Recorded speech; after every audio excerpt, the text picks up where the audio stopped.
प्रेग्नन्सीच्या दरम्यान मोबाईल वापरत असताना पुढच्या काही 5 गोष्टी तुम्हाला लक्षात घेणं गरजेचं आहे। सगळ्यात पहिली आणि खूप महत्त्वाची गोष्ट म्हणजे जेव्हा गरज असते तेव्हाच तुम्हाला मोबाईलचा वापर करायचा आहे आणि शिवाय मोबाईलवरती चांगले कॉन्टेंट बघण्यासाठी, जे कॉन्टेंट तुम्हाला फ्रेश करतील, एनर्जी देतील, पॉझिटिव्हिटी देतील, असे कॉन्टेंट बघण्यासाठीच तुम्हाला मोबाईलचा वापर करायचा आहे।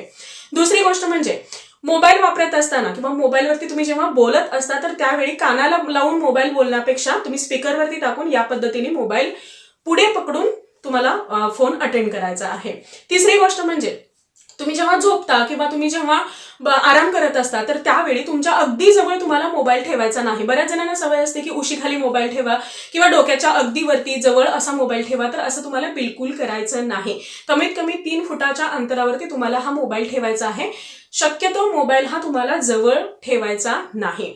पुढची चौथी गोष्ट म्हणजे नॉर्मली आपण कुठे बाहेर जात असतो किंवा एक सवय असते की खिशामध्ये आपण मोबाईल ठेवतो किंवा आपलं जे पोट आहे, प्रेग्नन्सी बेली आहे, तर तिथे आपण त्याच्या आसपास फोन ठेवतो, तर हे सुद्धा तुम्हाला स्ट्रिक्टली टाळायचं आहे। मोबाईल शक्यतो तुम्हाला तुमच्या पर्समध्ये किंवा हातामध्ये घ्यायचा आहे, कॅरी करायचा आहे। पार्टनर सोबत असेल तर त्यांच्याकडे मोबाईल द्यायचा आहे। तुमच्या प्रेग्नन्सी बेलीच्या जवळ तुम्हाला मोबाईल ठेवायचा नाही।